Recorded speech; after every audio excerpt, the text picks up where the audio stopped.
fellow Democrats. You all look great. Of course, I'm really looking forward to when we can all be together again in person. There's not very much that's good about COVID, but I'm an optimistic guy by nature, so I'm always trying to look for some lemonade in these lemony times, and tonight is a good start.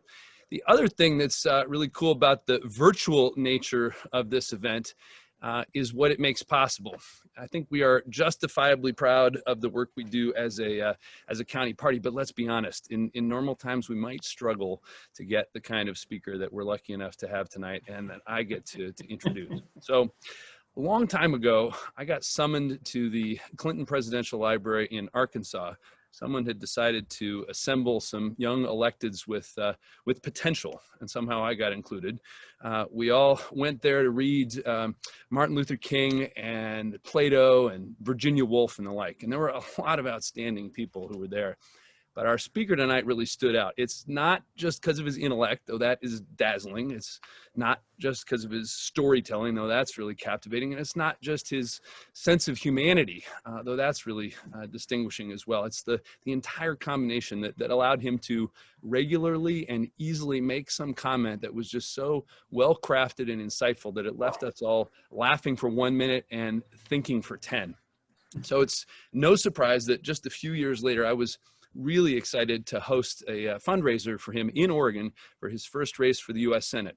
At that point, he was a county commissioner, a county chair from Delaware, running against his state's well-known, well-regarded moderate Republican congressman. So let's just say our attendance was a little light.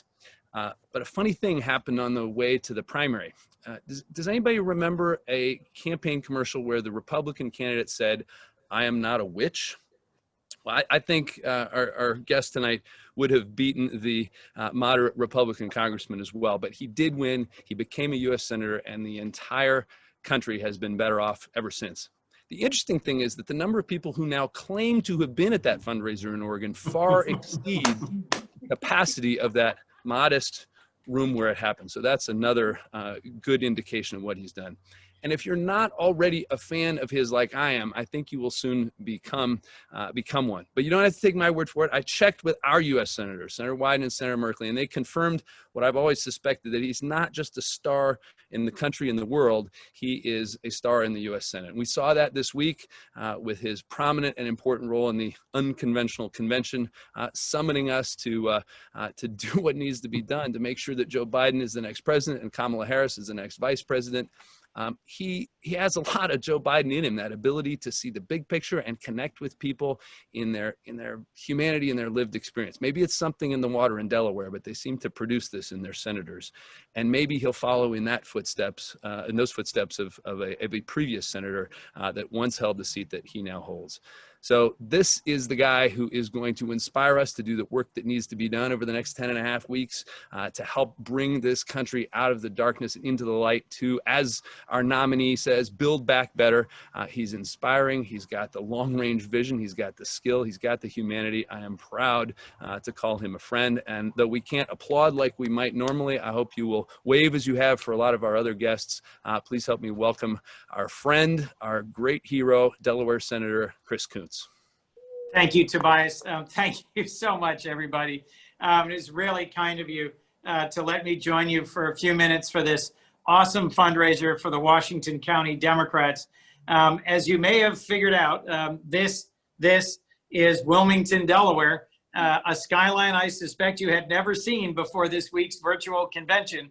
In fact, the place where most of the magic virtually happened in that convention is right here. This is our riverfront. Oregon knows from great rivers, and Portland knows from having wonderful places where you bring people together. I've been blessed to have a number of terrific friends from the state of Oregon. Tobias, obviously, principal among them, and he is correctly telling a story of a plucky, small band of supporters who gathered for me in 2010, for which I will never stop being grateful. But I also have some dear friends who helped launch the I Have a Dream Foundation in Portland. Ken Lewis was one of the principal leaders of that. He actually called me earlier today, Tobias. And Jeff Merkley is the senator with whom I share an apartment in Washington. So I get to see and work with Ron Wyden regularly. on issues around finance and seniors and renewables. I get to spend a lot of time with Jeff. Jeff and Mary and I have actually traveled overseas a number of times. Thank you, Karen, for reminding me that you were present at that first event.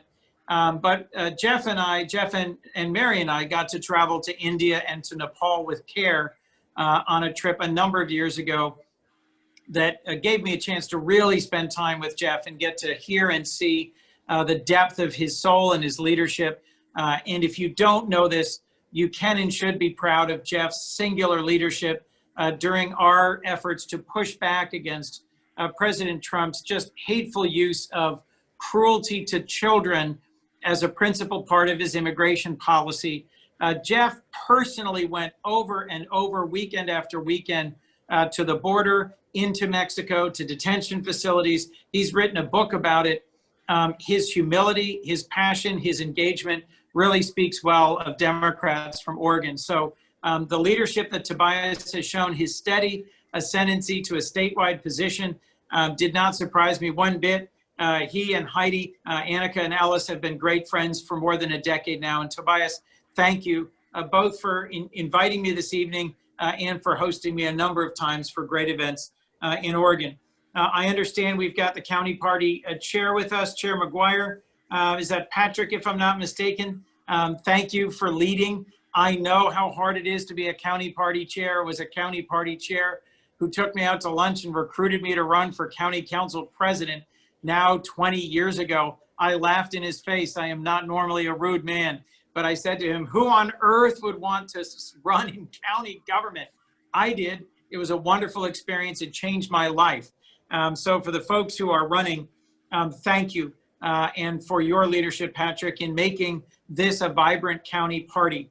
I have a sense that you have a county neighborhood leader program, something that was a great example as I was looking into what the Washington County Party does. If we're going to move people to vote, we need to connect with them, not just through text or tweets or on email, but by going door to door, by phoning people, by sending them postcards, by connecting with them a good old-fashioned way, the way that ward leaders did 100 years ago. I do think, especially in this pandemic, folks are looking not for personal contact, but for personal contact, for the ways in which we can tell them, we can testify to them, we can share with them about why we're Democrats, about why we believe in the candidates who are running, why we're proud of statewides like Tobias, like your Attorney General Rosenblum, who's been with us this evening, and why we ought to support Democrats up and down the ticket.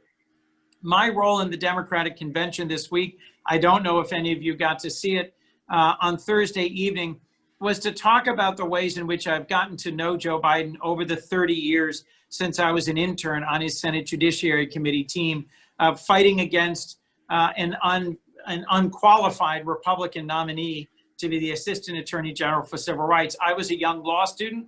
That was my first time working for him. But from the first time I saw him speak in public here in Delaware, and over the 30 years I've known him, I've gotten to see Joe as someone who is kind, who is empathetic, who has a heart for others, and for whom that is rooted in many ways in his values and in his faith and in his upbringing.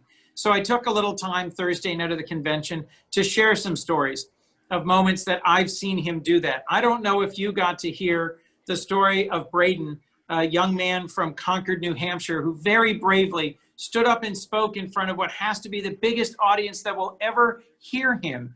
And just a few sentences into Braden's remarks, Braden's from Concord, New Hampshire, you could realize that he is someone who, like tens of millions of Americans, like one of my best friends in high school, struggles with stuttering, as did Joe Biden as a young man. And Braden went on to share the story of how Joe, meeting him in a rope line, meeting him at a small gathering in Concord, New Hampshire, didn't just take a few minutes with him, met with him, sat down with him, has called him, has communicated with him, has stayed in touch with him, has given him tips and advice about how he, Joe Biden, has managed through his stuttering his entire life, something that really forced him to learn how to listen and to learn how to speak in a way that he ultimately has done that's quite compelling.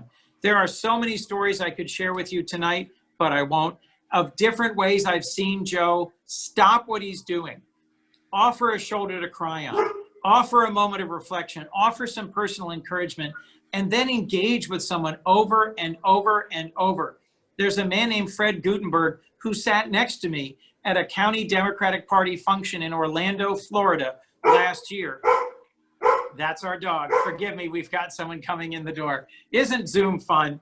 The story of Fred Gutenberg was that a Republican suburban business owner who gave not a whit about politics, he said goodbye to his kids as they went off to school and he went off to his business, and his daughter in Parkland, Florida, never came home. And as he was struggling with his grief after this horrific mass shooting incident at his daughter's high school, he got phone calls. He got phone calls from Marco Rubio and from Rick Scott and from some guy named Joe Biden. And yes, they had a pleasant call, and he seems to remember that it was comforting. But Joe Biden called back and called back again. And a month later, called back again. And Fred shared with me over that county party dinner that it was about the 5th time that Joe Biden called him to talk with him, to listen to him, to talk with him about grief and loss and the importance of combating gun violence, that he realized Joe Biden's the real deal. He's committed not just to sending nice notes to people, not just to calling people. George H.W. Bush sent lovely notes to people, but to hearing them and then legislating in a way that affects the thing that hurt them and their family. Joe was one of the first people in Congress to stand up and say that climate change is real, people are causing it, and we have to combat it. And he's got one of the most forward-leaning platforms on climate change ever of any major party candidate. And certainly, if president, he will have the most forward-leaning agenda for how to combat climate change.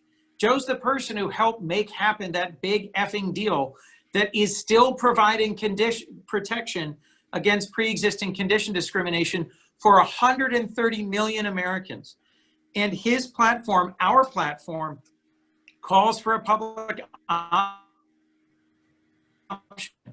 And if the very first day things he would do is reverse the position of this administration in Texas v. US, where this president, President Trump, in the middle of a pandemic, is still trying to pull away healthcare protections from 130 million Americans.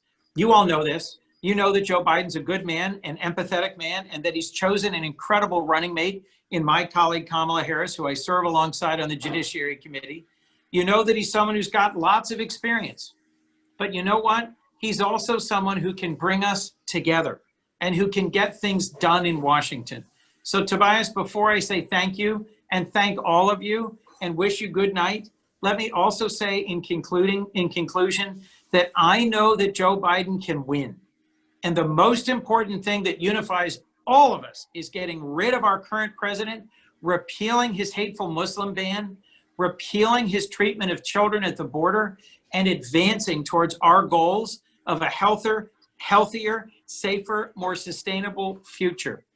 If you've got just a little extra money, time, or effort, can I encourage you to support Democrats in Oregon?